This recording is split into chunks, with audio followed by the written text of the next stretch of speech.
Hello, everybody, and welcome to a bonus episode of the Spoiler Warning podcast, where we are talking about our experience here at TIFF 2025, or TIFF 50, sponsored by Rogers. I'm Christopher Schnese. And I'm Stephen Miller. And if you're joining us for the first time, the Spoiler Warning podcast is a weekly film review program. Each week in the show, we're going to dive in, debate, discuss, and argue over the latest films coming to a theater near you, except for this next 2-week period or whatever, where we are hanging out in Toronto, catching as many films as we can here at the festival. We got a lot to cover before we run out to see our next thing, but any quick thoughts on the festival so far, Stephen?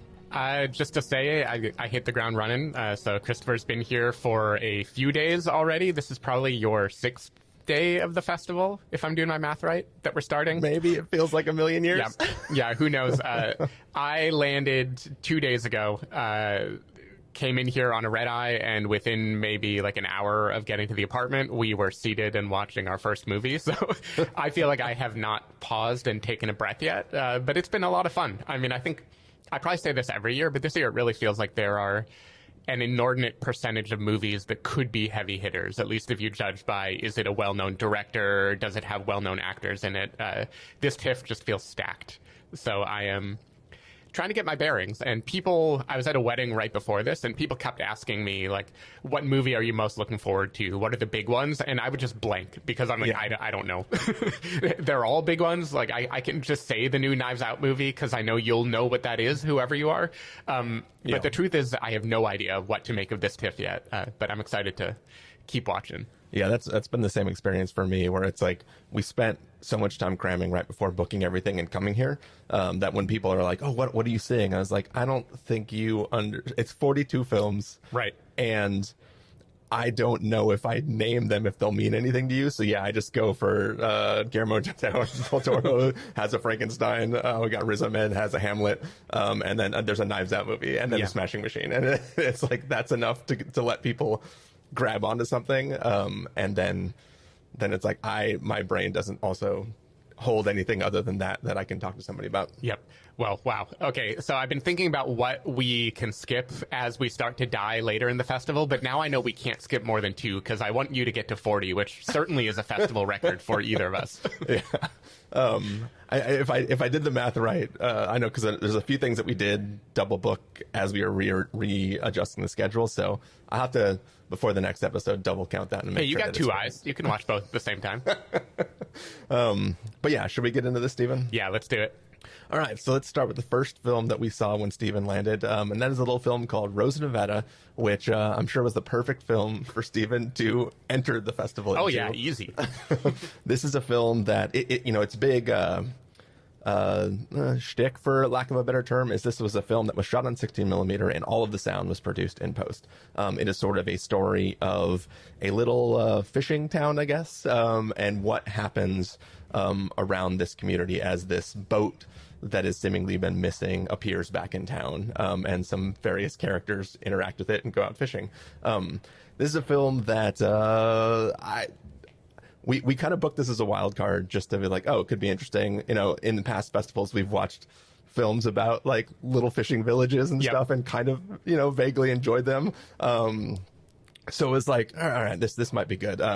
I did not vibe with this film at all, Stephen. This is a film where it's the reason why I kind of said the shtick of the film is the way the film was shot and how the film was or all of the sound was added after the fact. It really, you see that it is a thing where like the shots are composed to add the set. Like it feels like an exercise in filmmaking and not necessarily a thing that brings me in. I thought halfway through the film that there was like a small chance that this film was going to end with the song that I really like called Three Fishers, about 3 fishermen that go out to sea and die. That is not what this story is, and it didn't use it. So that wasn't here, but that was the thing that I was holding in my heart, was that we would end with that song. That had nothing to do with this film, though, and everything about this film kind of was just kind of like, ooh, this is the first one of the day, and it was a little rough for me, unfortunately. What did you think of it, Stephen? Yeah, I mean, these were rough waters to land in immediately after taking a red eye where I did not sleep. The movie, the only way I could describe it in the beginning, at least, is it felt like it was using the language of silent film, but with dialogue added. Like, there was something about the overacted expressions, the kind of long insert shots that didn't flow in the way that we typically expect a movie to flow with its edits. There was something that it was very distracting for a while for me. I couldn't believe that this movie was going to keep that tone the whole time. And apparently the director, Mark Jenkins, is known for his experimental style, and this is probably a thing that people who really vibe with him or have followed his work maybe expect and understand. Maybe this is like me watching a Wes Anderson movie for the first time and being like, why is everything symmetrical and bright? I don't get it. But yeah, for me, this was tough going, at least for a while. Yeah. It doesn't help, too, that the sound design is intentionally very grating and abrasive. You know, they're on a creaky fishing boat. There are loud, high-pitched noises. You can tell me if this was just the red eye, having a headache. That was it. That was exactly how it is. Yeah, it is trying to make you feel kind of the intensity verging on the hell that it can be to be in a tiny, rusty fishing boat. Yeah. And it really wants to put you in that headspace. I will say that there's something a little hypnotic about that filmmaking style. And as much as I was very distracted for the first maybe 20 minutes, I did click into it eventually, and I didn't hate it, Yeah. But it never built up to enough to make me think, wow, that was worth enduring that style, that added up to some kind of powerful, interesting story. It always felt like an intellectual exercise to me. Yeah. And I spend most of the film just thinking about what joke titles I would name it for you. Roughest Kind is one. All right. Okay. I couldn't come up with, maybe the dark house, the Paul house, the foggy house, but it's not light, is what I'm saying. Yeah, there's some kind of grimy about it. But yeah, I don't know. It was interesting enough. Petit Papas. Anyway, we can go on. This is a very experimental movie. People who love this director maybe will think we're both idiots for being so blasé about it, but it just didn't add up to enough for me. And I don't know, the acting, especially George McKay's, is just so over the top and just big faces, big reactions that just don't feel like they meet the tone of the rest of the movie. So I was fairly lost at what Jenkins was trying to do here. Yeah, 100%. All right, but take us on to something that hopefully it was very clear what was trying to be done with it. Yeah, certainly. This is where you can correct me if my order is wrong of what we saw. But I believe the next movie we saw was Hamlet. The Riz Ahmed starring Hamlet, not to be confused with Hamnet, which we'll talk to later. This was directed by Anil Karia, and it basically is taking the story of Hamlet and updating it to modern day. Setting it in, so the synopsis says present-day London, South Asian community. I really felt like it was meant to be filmed in northern India, but who knows? I'll take the synopsis at its word. And this is really just a retelling of the story of Hamlet. You and I joked right before the movie started about, in our Q&A, asking about iambic pentameter, and I thought that was a joke because surely this movie is going to eschew the dialogue and try to put it in, modern day language, but it doesn't. This is taking the dialogue of Hamlet verbatim and just putting it in the mouth of modern day people. Of course, we've seen Joss Whedon's Much Ado About Nothing. We've seen people do this kind of thing before. But there is an intensity to the filmmaking here that, as with any Shakespearean play, it took me a little while to latch on to the language. At first you try to understand every word and every meaning, and eventually you have to give up on that because this is Shakespeare, and it is Shakespeare being uttered at a clip. This is not someone sounding out going like ba-dum, ba-dum, ba-dum, but you just will not get every line. But I found it actually pretty incredible that as the film goes on, you feel the emotions of it. This becomes a very claustrophobic telling of Hamlet.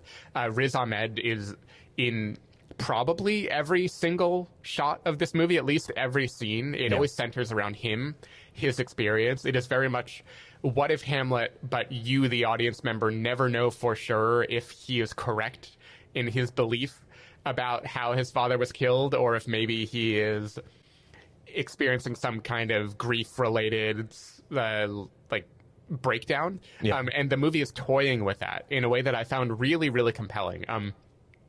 Riz Ahmed just does a great job here of communicating the anger, the desperation, the feeling that he is the only person who sees what's going on and he doesn't know why everyone else isn't as angry as he is. And I thought, even though it was occasionally hard to totally follow the flows of characters like Ophelia. I think I would need to be better at understanding Shakespearean dialogue to know exactly where her ups and downs came from in this like truncated version of the story. Overall, I found it electric. Like, the director has mainly done music videos in the past, and I think that is very apparent here. Much like Sinners, this movie has one sequence in the middle that I feel like was the first idea, like the idea that made them do this whole retelling. And in this case, it is the play within the play.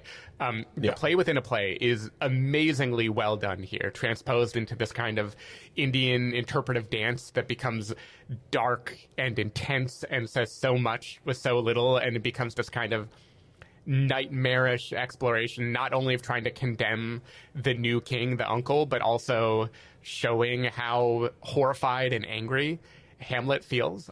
Just in general, I thought this movie was a lot trickier than I expected it to be. Like, given how much it's truncated, they left in a lot of the more interesting, strange aspects of Hamlet, like the sexualization of it. There's a lot of Hamlet's psyche, his own monologues are making double entendres. He is dressing up as a woman and wearing lipstick as he's presenting the play.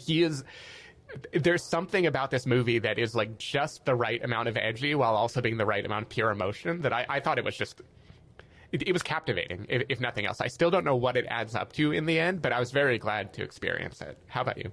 Yeah, I thought this film was extremely entertaining. I'm not fully prepared to be able to talk about how it executes on Hamlet, because I am not really familiar with Hamlet. I didn't read it in school. I didn't follow up afterwards. It's just a thing where I'm kind of watching this film for what it is.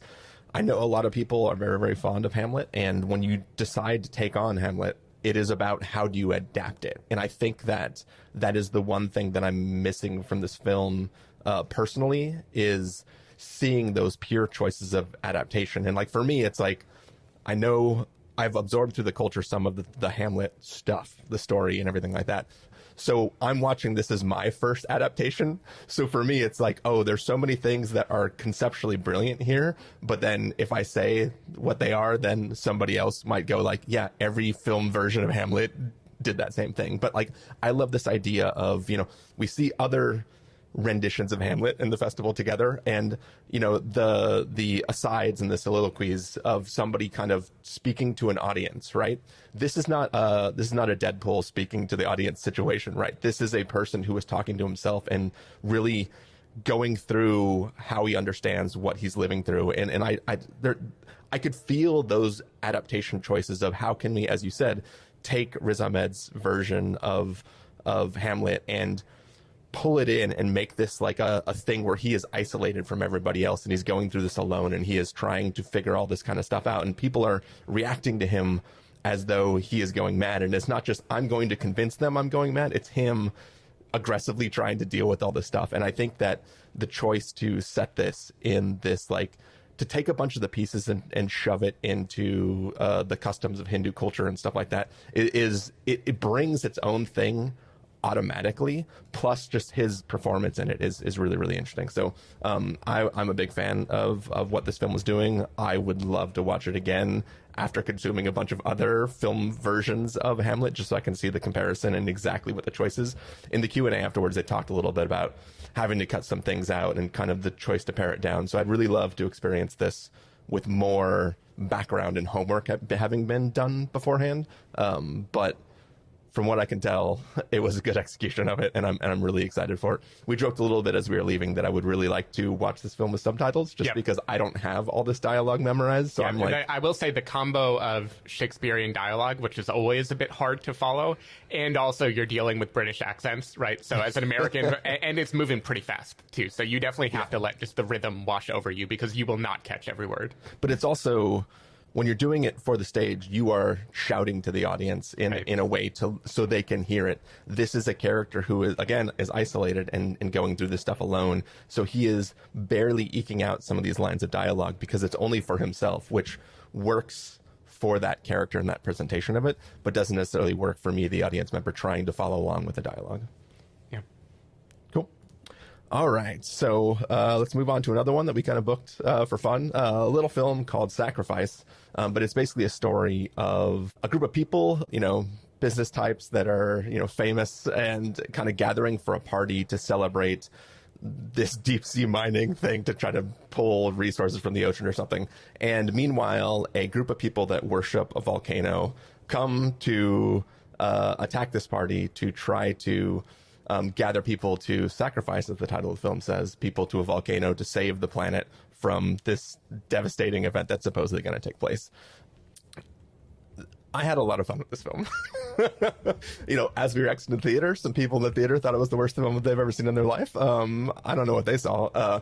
This, to me, is, Stephen, we've seen a lot of films that are kind of dissecting society and try to, films like Triangle of Sadness, right? There's like I'm forgetting all the other films that are in that kind of genre, but I'll just call them Triangle of Sadness alikes, where they're films where I'm like, you're not really dissecting anything. You're just pointing at stuff that everybody recognizes. You're just beating one dead horse over and over again. And it's like, I have not enjoyed any of those films. And I feel like this is a film that has the right level of satire and genuine funny jokes, and a story that is actually fun on its own. This is a film that like was just silly enough and put me in a mood to kind of like just vibe with it and kind of enjoy like Chris Evans' performance as an actor who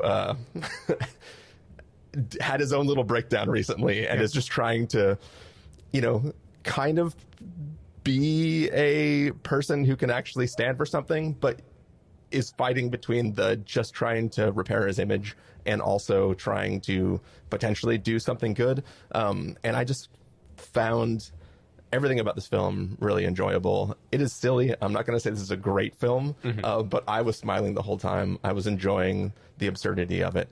And yeah, I kind of love it, but it's going to be, it's not going to be something for everybody, but for me, it was something that was really, really fun. What did you think of it, Stephen? Yeah, I mean, I felt similarly. And, I really wanted us to watch this movie, particularly because not just the all-star cast, but the director, Romain Gavras, he did Athena, which was a movie that I loved. He was also involved, I forget in what capacity, in Les Miserables. Like, he had a brand, right, which was these kind of high-octane, socially conscious thrillers. Yeah. And this movie is not that even a little bit. Not at all. Like, it's hard to imagine a movie being less like Athena than this movie. And yet, for what it is, once I settled into it, once I realized, like, oh, we are going to watch a kind of broad, goofy satire, it is much more Tropic Thunder than it is any kind of action movie. And when you realize that's what it's doing, you can have a really good time with this movie. And I enjoyed it. Like, I would say the satire kind of is reserved for maybe the first 45 minutes, and then, much like Tropic Thunder, it becomes an actual movie with stakes, and I won't quite call it action, but, things are happening in the movie. Yeah. It goes a little wild, a little wacky, and I can imagine if you were not feeling this movie's wavelength, it being grating as it keeps piling on more and more ridiculous things. But personally, I had a lot of fun with it. I think it does have a biting handful of things to say about Hollywood and performative activism and people, pretending to care so deeply about the environment, but maybe not actually having skin in the game.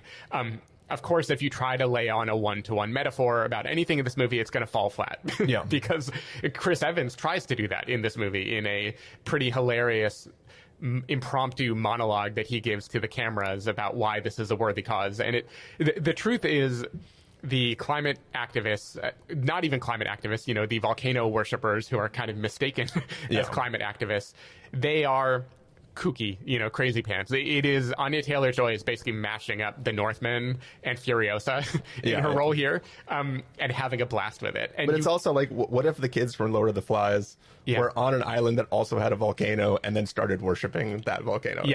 Yeah, exactly. But I don't know, taken for what it is, I found this movie very funny, and Chris Evans is just killing it as being the funniest part of, like, over-the-top polarizing festival movies. He's hilarious in Honey, Don't too, which is a movie that I did not like at all. There was a Q&A question that went viral, apparently, or at least Joanna saw it on social a few days ago, where someone asked Chris Evans whether playing a failed actor hits too close to home. And I just cannot stress for any listener how much that is missing the point of the whole movie and the clear self-referential like glee that he is having. He isn't playing a guy who was Captain America, but he's about as fucking close as you could possibly be without infringing on copyright. Yeah, I don't know. This movie, like, I just keep going back to Tropic Thunder. There's something kind of sincere about it where you fall under its spell, even though, again, at the end of the day, I don't know that it's saying anything massive, but it is fun enough. Maybe without the theatrical experience, this would not hold your attention on rental, but I had a blast with this silly little movie. Yeah. All right. Moving on, the next movie we're going to talk about is Bad Apples. This is a movie starring Saoirse Ronan.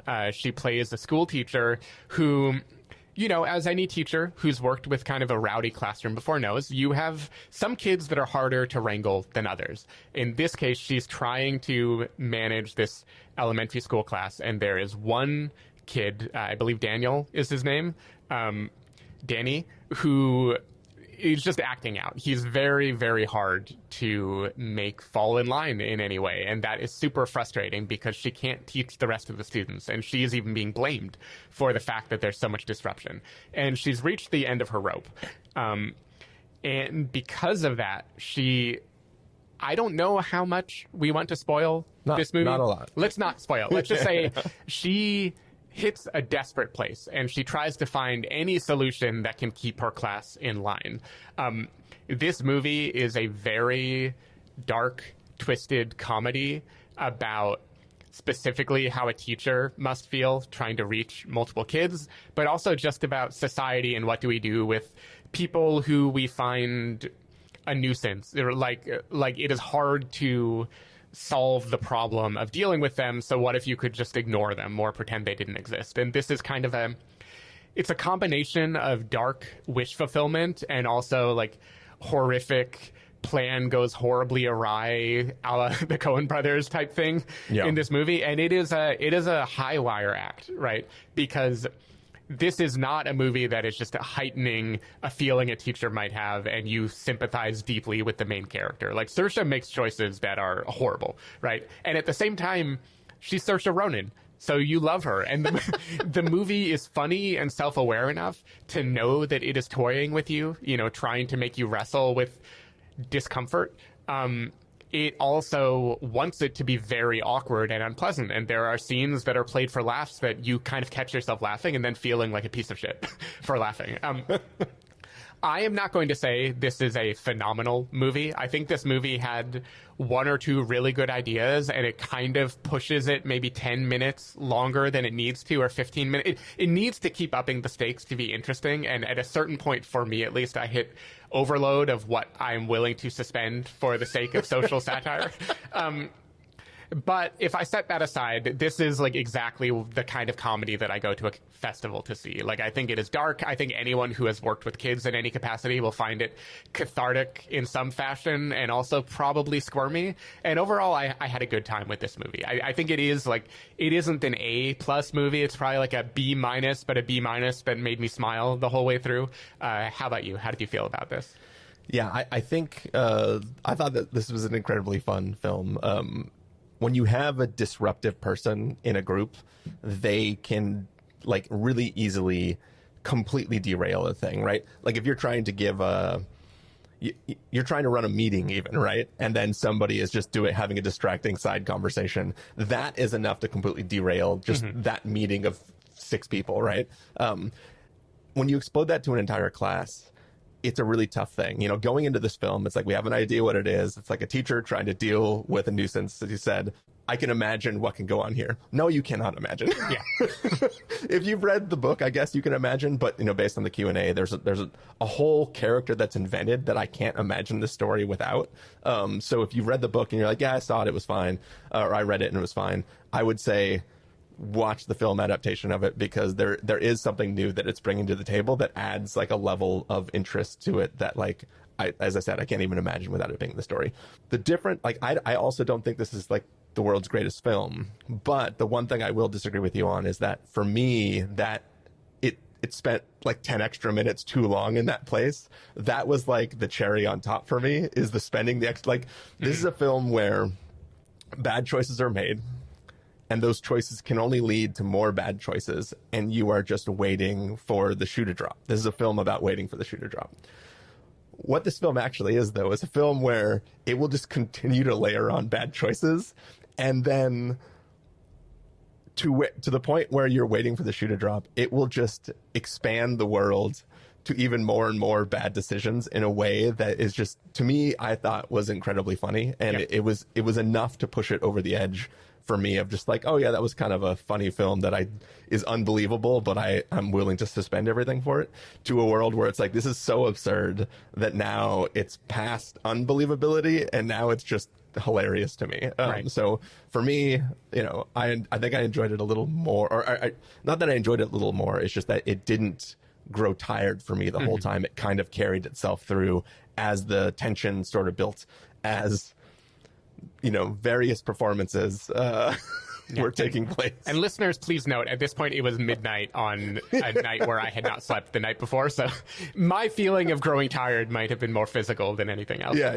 This is a thing that was definitely able to propel me, past the edge of tiredness. But yeah, Bad Apples. I recommend people check it out. I don't know if you're gonna love it, but I enjoyed it a lot. Yep. All right, so the next film we're talking about is a little film called Nuremberg, which is sort of it is a dramatization of the Nuremberg trials that took place after World War II. A bunch of like high-ranking people in the Nazi Party were captured, and then the Allied forces decided to put them on trial to kind of, make them pay for the atrocities of World War II. And this film is sort of presented, or at least described, as being about the trial, but it's really about the lead up to the trial, and about the interviews with specifically Goering, who was the last remaining highest ranking person in the Nazi Party at the time, and kind of this dialogue between him and a psychologist. So we have Russell Crowe is playing Goering, and then Rami Malek is playing the psychologist who's interviewing him in the lead up to this trial. And it's really, this movie feels like 20 minutes of the actual trial with like 2 arguments that take place, and then the trial's over. And it's really just a story about 2 people kind of reaching an understanding about each other and who each other are. This is based on a book that was written by Rami Malek's character in real life, I guess. And I guess the idea of the book is that like there was nothing specifically evil about the Nazis. Specifically, they were just people, and Goering himself was like super charismatic dude, and this could happen anywhere is kind of the premise of that book. So this film really is a diving into those discussions between those 2 characters, and kind of presenting it as people having a conversation, and also all these bad things happened and there's going to be a trial about it, and really just understanding those people. I found this really compelling. I was very worried coming to the festival to watch this film, because literally the last weekend before we got here, I saw the worst trailer in the world for this film. But I found it incredibly compelling. Russell Crowe is amazing in this film. I was a little bit worried with Rami Malek's casting as the psychologist, but they play off each other so well that it was able to drive me through this film and really kind of bring me along with the story that we were presenting. As I said, the trial itself is only like 20 minutes of the film, or at least it feels like that to me. So it's missing that sort of courtroom drama that you would get, or you would expect from sitting down to watch a film like this. But I think those interviews and those conversations and like the humanity that is at play, I think is interesting enough. And then obviously there's a pretty impactful use of archival footage in the film, which it seemed like people were reacting well to in the film. So ultimately, I thought this was an interesting film. But yeah, what did you think of it, Stephen? Yeah, I'm going to say this movie is good enough. It did not blow my mind. Yeah. I didn't love it. I don't have massive complaints about it either. This is the kind of movie that people would use words like handsome to describe. A movie that in the Moonlight or Parasite era, it would be correct to call this an awards movie, right? It is the sort of thing that the Academy loves to nominate, where it is telling a sweeping, true story. The morals are obvious, but there's some level of complexity involved. The cast is great, and it isn't really challenging the audience, but it feels a little bit like a challenging movie. I think by far the most compelling part of this movie is also what I found most personally difficult, which is the use of real Holocaust footage at some point in the film. At once, that highlights what I see as a problem of the movie, which is the tonal disconnect in places. This movie uses humor as levity. You know, the director even said he wants this movie, for lack of a better word, to be fun and entertaining while also telling a story about a hard thing. And that awkwardness, right, of like there are moments when you laugh and then kind of abruptly you are thrown into the reality of the Holocaust in a way that is very hard to have just laughed a few minutes before. Yeah. I think that is intentional. This isn't full Black Klansman, you know, but it is definitely doing something where it is trying to indict you. But then I like that.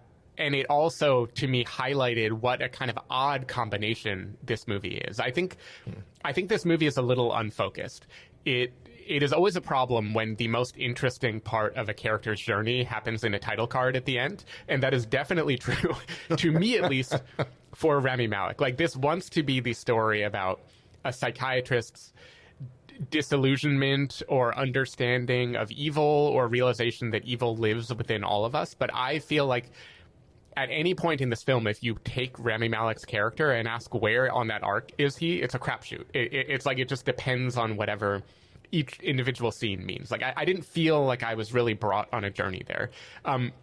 What I did get to see was a lot of kind of interesting, not quite legal, but more the context around the Nuremberg trials. Who were the people? Why was this happening? Why was it a polarizing thing to do? And all of that, I think, is really well done. I also get to see Russell Crowe give a great kind of German Hannibal Lecter type performance that I really dug. Like, we were afraid that his accent work was going to be shoddy. His actual German is, as someone who like took German in high school, it's pretty believable to me, you know?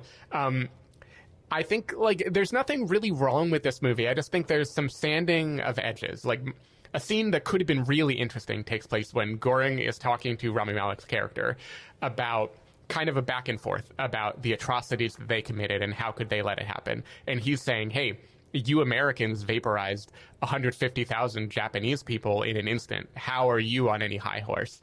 And that should feel awkward for the audience, right? Because he's not wrong. Yeah. Like, that's true. But Rami Malek instead has to throw in a line of like, that isn't the same and you know it. And it's like, well, I don't know it, actually. Like, for a movie that wants to shine a light on the personal evils that we are capable of, it just felt a little bit like in the end it wanted to be more not quite feel good, but it wanted to have a you can't handle the truth moment in a story that doesn't really have a you can't handle the truth moment to give you. And I don't know exactly what to do with it. It was totally fine. It was good. I'm not going to be mad when this gets nominated for awards. It just felt like it could have packed more of a punch, and I feel like it's a missed opportunity to say something more intense or interesting about such a heavy subject. Yeah, I think if you're going to try to to do your you can't handle the truth, you definitely don't want to do it while a character has drinking half a bottle of whiskey. For sure.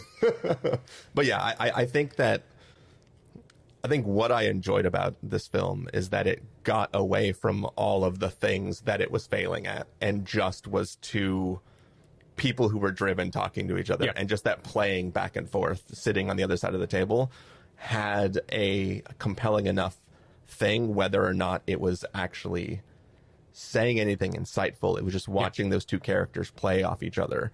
And that was the part that was like entertaining. I agree with you. It's entertaining. I just wish all of those scenes added up to an arc that made me feel something more. But it's okay to just enjoy two actors who are very good at what they do, even if one of them acts with his mouth more than I personally like.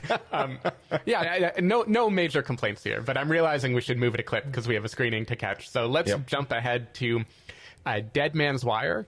This is a film. It's funny. This is a Gus Van Sant movie, which is really what got me to want to watch it. But in the Q&A, it sounds like he agreed to join as a director very late into this movie just to get it made. Yeah. This tells a true story about a kidnapping that happened in 1977. Maybe some listeners are aware of this story. I had never heard of it before. This guy, Tony Karitzis, was screwed over by some mortgage lenders and decided to take matters into his own hands by kidnapping the son of the CEO, or the current president is the son, taking a shotgun with a wire, Dead Man's Wire, I assume, as the title goes, and having the world basically watch as he held him hostage and made a set of demands, which were mostly around being heard and being understood, but also, let's be real, getting some money in the process. It's interesting. This is the second time this year I have seen a movie that is a crime story set in the 70s that is intentionally being funny and kind of deflating some of the tension of the crime and playing with the idea of what makes people snap, why is it so bad when people snap, and trying to make it relatable and offbeat at the same time. The other one is The Mastermind by Kelly Reichardt, which I think is coming out pretty soon. This movie I liked more than Kelly Reichardt's version because this is very, very funny.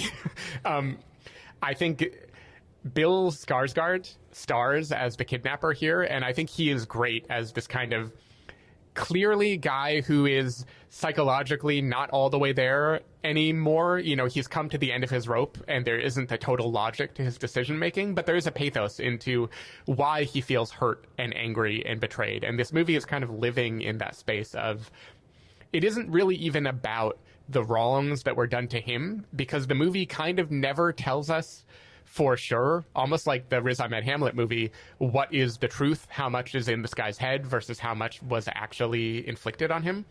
This movie is more about the zeitgeist. It's about the Luigi Mangione effect. It's about like what happens when a person's anger perfectly dovetails with the moment that they're in a way where society, the spectacle around it, becomes its own story, and people latch onto it and project whatever they want to project about their own anger onto it. And I thought that was just it was a very entertaining, the adjective I want to use is groovy. This movie is like a groovy movie. It's like slinky and funky, and it never is like super intense or super hilarious or any one thing. It's just kind of content to be like jazz. I don't know how else to explain it. I enjoyed it. I don't exactly know what it's doing or what it means, but I was happy that I got to witness it. How about you?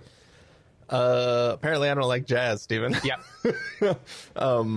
Yeah, I did not hate this film. I did not vibe with it. This is a film that every character is a heightened version of probably real people. And from the archival footage we see during the credits, maybe this is exactly spot on to those characters. But for me, it was a little too weird performance decisions that kind of made me just feel at a distance from the story I was watching. Mm-hmm. And I think too that, like, I get that it's true. All these things happen. It all makes sense, but we're not getting enough information about anything for me to really care about this character or his plight or what's going on with him or feel for what is happening. The best part of this film is Colin Domingo's character being a DJ that he calls into because he's a fan of this guy who talks over music on the radio, and he gets in touch with him and wants to communicate with him. That had so much ability to be mined for an interesting thing where I'm just a radio DJ and now there's a person in a hostage standoff. I'm not prepared to deal with that. But he's reaching out to me. Now I have like a societal duty to talk this man down and try to like figure out what's going on with him.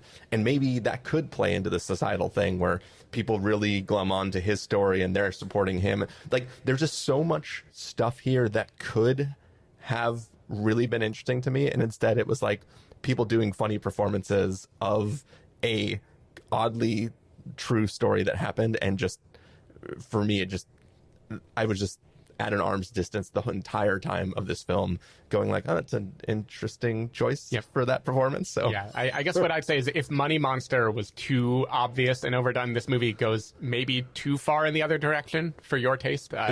For me, it made it interesting and quirky as like a weird artifact that I enjoyed. Cool.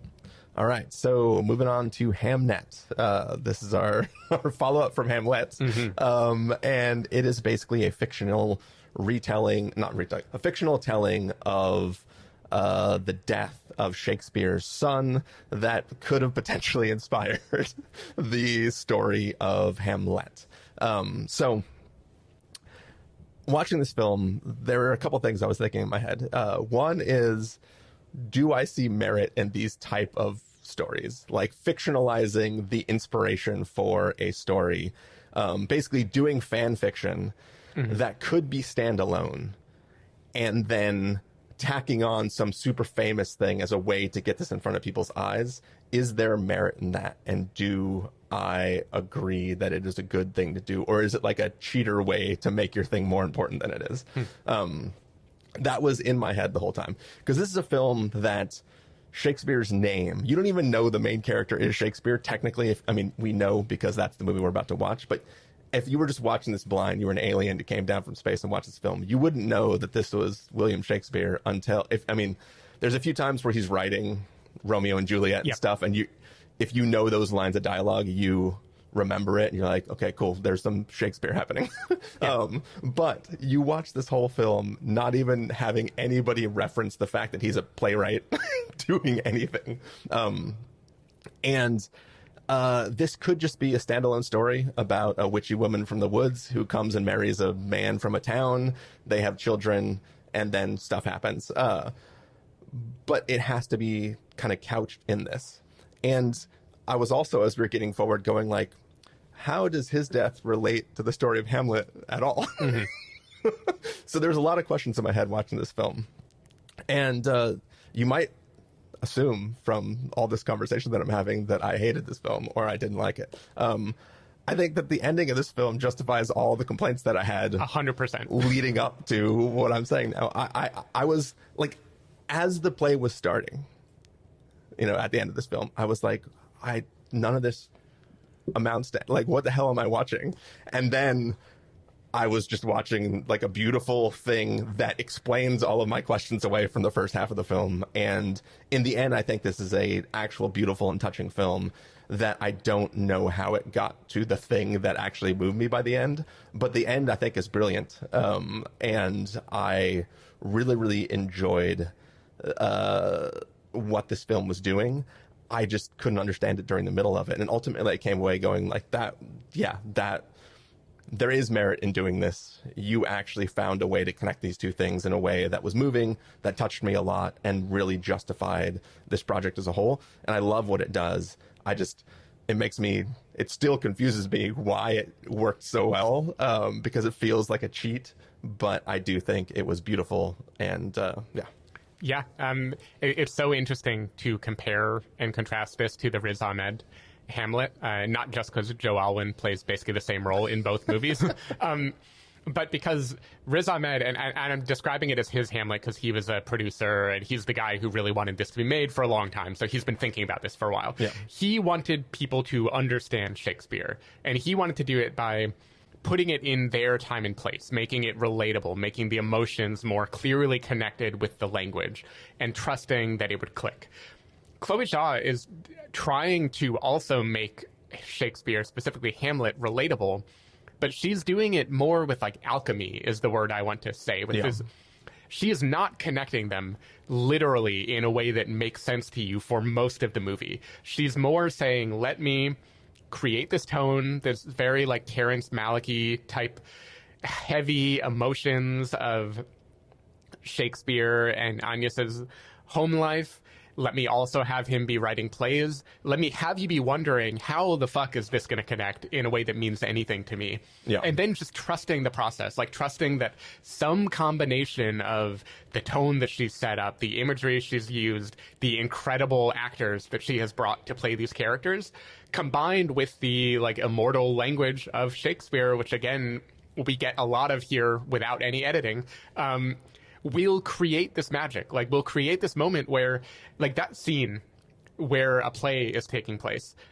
Not only was I not fully convinced this movie would work for me going into that scene, the beginning of the scene, I was actively skeptical of, like, oh God, you're going to do this to me now? You're going to play on my emotions like this? How the hell is this going to work? Yeah. And by the end of the scene, I was crying. So there is just something really beautiful and incredible that is accomplished by this movie. I also, you know, even though I didn't always know how the emotions would connect before, I'm a sucker for these, like, grand, impressionistic, whispered emotions told through cinematography type movies. So, like, I always knew this movie was at least going to be like a B for me, you know, just because it is so beautifully shot and beautifully acted. But the emotions are really dramatic and over the top, and they're life and death and childbirth and ambition and love, and they're funneled into this, like, whisper in a way that I didn't know how it would all add up or how it would work. And then it just culminates so beautifully in the very final, not scene, sequence, the final thought of the movie, that you just you walk away feeling like this is incredibly beautiful and it all had to be done exactly the way it was, and I don't know why, but it created gold. So you basically go on Jesse Buckley's character's full arc during the performance where you're like, hey, get his name out of your mouth. What the hell is happening right now? Why is everybody liking this? And then at the end, you're like, yeah, it really just is staggering to behold. And I think this is the more successful Hamlet adaptation, even though logically it makes less sense why it works its magic so much. So yeah, I wound up loving it. Like, this is still my favorite movie of the festival so far. Time will tell. We have more to watch. I think we were going to review one more movie, but given the clock that we're staring at, maybe we should call it here for today and then dive in again in a future episode. Sounds good, Stephen. So for now, why don't you tell people where they can find you if they'd like to do that? People can find me at Blue Sky at sdavidmiller or sdavidmiller.com. People can find me at ChristopherRealLife.com or ChristopherIRL and a number of social platforms. You can find the podcast over at thespoilerwarning.com where you can get a bunch of the back episodes of the show. If you want to subscribe to the show, you can do so on Overcast, YouTube, Apple Podcasts, or wherever podcasts are found. If you want to know when the episodes go live, you can follow us at twitter.com/spoilerwarning, facebook.com/thespoilerwarning, or instagram.com/thespoilerwarning. If you want to get a hold of us directly, you can send an email to fans@thespoilerwarning.com, or you can use the contact form on our site.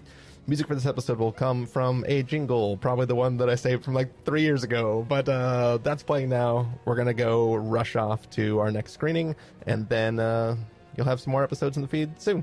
Bye. Bye.